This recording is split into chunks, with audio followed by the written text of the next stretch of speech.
یہ دیکھیے محمود مضاف الیہ ہے، کتاب مضاف ہے، محمود مضاف الیہ ہے، اس لیے حالت جر میں ہے۔ تو یہ جر میں آنے کی صرف دو وجوہات ہیں۔ اب آئیے نصب میں آنے کی وجوہات کو سمجھتے ہیں۔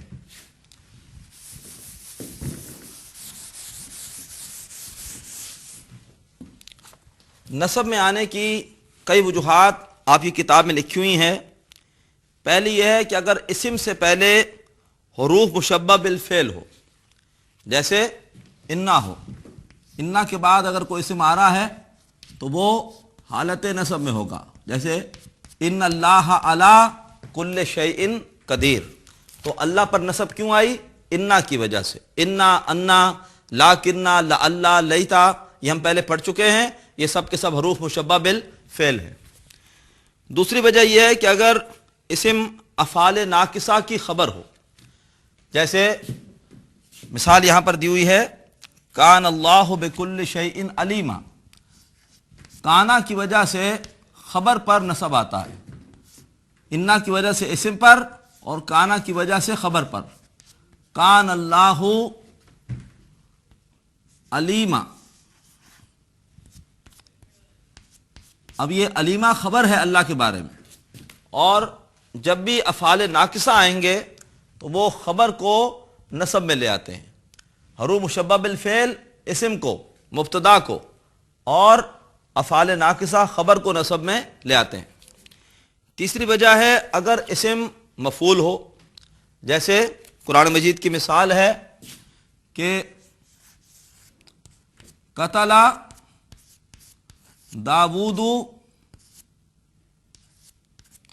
جالوتا، قرآن پاک میں ہے داؤد نے قتل کیا جالوت کو، تو جالوت پہ نصب کیوں ہے؟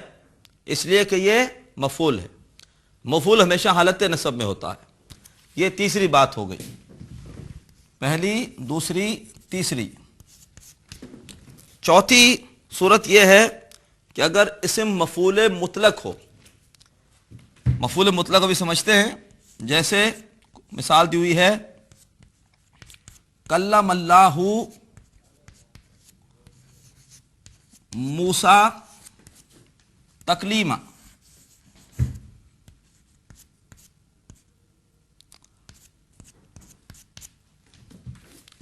کلمہ یہ ایک فعل ہے اور باب تفعیل سے ہے، فعل یفعل تفعیلا، کلمہ یکلم تکلیما، یہ فعل ہے، تکلیمہ اسی کا مصدر ہے۔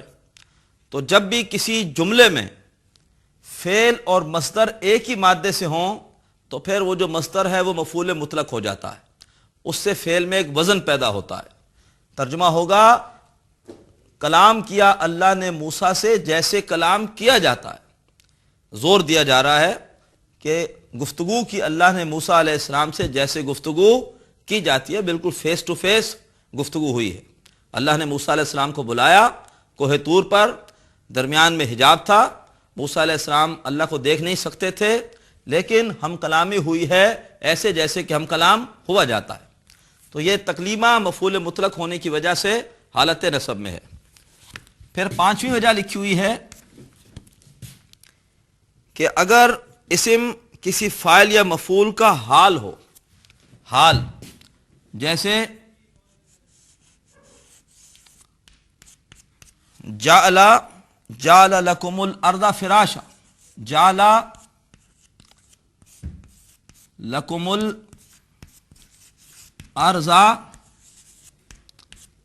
فراشن۔ اب دیکھیے جعل اس نے بنایا، مراد ہے اللہ، اللہ نے بنایا لکم تمہارے لیے الارض زمین کو فراشن بچھونا۔ یہ فراشا نصب میں کیوں ہے؟ کہ یہ زمین کا حال ہے، زمین بچھی ہوئی ہے، لہذا جو بھی حال ہوگا اس پر بھی حالت نصب آئے گی۔ یہ پانچ وجوہات ہم نے پڑھی حالت نصب کی۔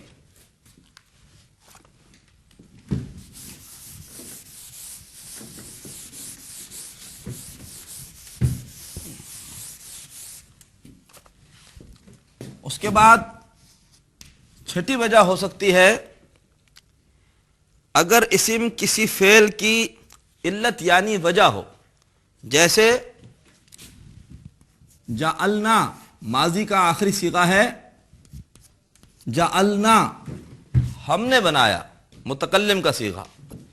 جعلنا نومکم سباتا، جعلنا نومکم سباتا، ہم نے بنایا تمہاری نیند کو آرام کے لیے. سباتن کیا ہے؟ یہ وجہ ہے، علت ہے کہ اللہ نے نیند کیوں بنائی ہے. ہم بہت تھکے ہوئے ہوتے ہیں، نیند ایسی نعمت ہے کہ اس کے بعد ہم دوبارہ فریش ہو جاتے ہیں. تو ہم نے بنایا نیند کو آرام کے لیے، یہ علت ہے، اس لیے حالت نصب میں ہے.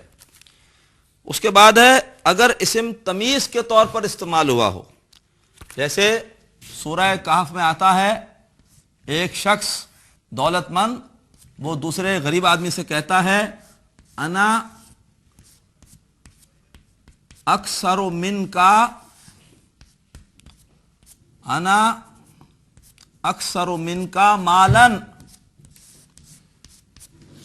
تکبر سے کہتا ہے وہ انا اکثر من کا مالن، میں زیادہ ہوں تم سے مال کے اعتبار سے. یہ جو مالن ہے کیا ہے؟ یہ تمیز ہے. کس اعتبار سے زیادہ ہوں؟ تمیز کرنی پڑے گی. میں تم سے زیادہ ہوں مال کے اعتبار سے. پھر ایک 8ویں صورت ہے نسب میں آنے کی، اور وہ ہے ظرف. جب بھی ظرف ہوتے ہیں وہ حالت نسب میں ہوتے ہیں. ہم نے اس سے پہلے یہ پڑھا تھا فوقا، تحتا، خلفا، بعدا، قبلا، یہ سب کیا ہوتے ہیں؟ حالت نسب میں ہوتے ہیں. محترم ناظرین، الحمدللہ کہ آج ہم نے مضارع مرزوم کو سمجھا، جوازم مضارع سمجھے، اور اس کے بعد ہم نے افعال ناقصہ پڑھے، اور آخر میں ہم نے اسم کی اعرابی حالت کے حوالے سے کچھ باتوں کو سمجھا کہ کب کوئی اسم حالت جر میں آتا ہے اور کب کوئی اسم حالت نصب میں آتا ہے. حالت نصب میں آنے کی کچھ وجوہات اور بھی ہیں، انشاءاللہ وہ ہم آئندہ کلاس میں سمجھیں گے. اللہ تبارک و تعالیٰ سے دعا ہے کہ اللہ تعالیٰ قرآن فہمی کے لیے ہماری اس کاوش کو قبول فرمائے اور ہمارے لیے آسان فرمائے. آخر دعوانا ان الحمدللہ رب العالمین. ناظرین، ابھی آپ نے پروگرام عربی گرامر برائے قرآن فہمی کا لیکچر نمبر 14 ملاحظہ فرمایا. اب آپ کے سامنے اس لیکچر سے متعلق سوالات پیش کیے جا رہے ہیں. ان سوالات کے صحیح جواب دینے والے ناظرین کو کیو ٹی وی کی جانب سے کورس کے اختتام پر سرٹیفکیٹس دیے جائیں گے. سوالات یہ ہیں. سوال نمبر 1، مضارع منصوب میں اگر کلمہ پر زبر لگاتے ہیں تو مضارع مجزوم میں اس پر ڈیش لگاتے ہیں. اے زیر، بی پیش، سی علامت سکون. سوال نمبر 2، عربی زبان میں کسی اسم کے حالت جر میں آنے کی ڈیش وجوہات ہوتی ہیں. اے 3، بی 4، سی 2.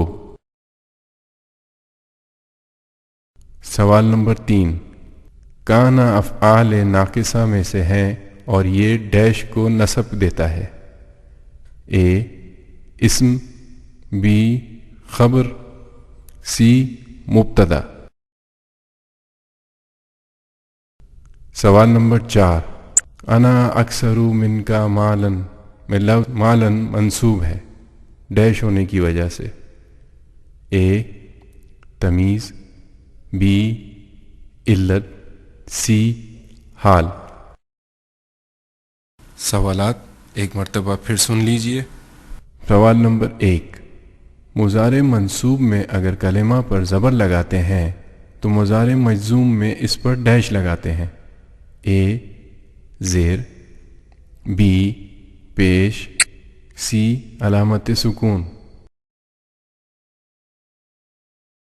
سوال نمبر 2، عربی زبان میں کسی اسم کے حالت جر میں آنے کی ڈیش وجوہات ہوتی ہیں. اے 3، بی 4، سی 2. سوال نمبر 3، کانا افعال ناقصہ میں سے ہیں اور یہ ڈیش کو نصب دیتا ہے. اے اسم، بی خبر، سی مبتدا. سوال نمبر 4. انا اکثر من کا مالن میں لفظ مالن منصوب ہے ڈیش ہونے کی وجہ سے. اے تمیز، بی علت، سی حال.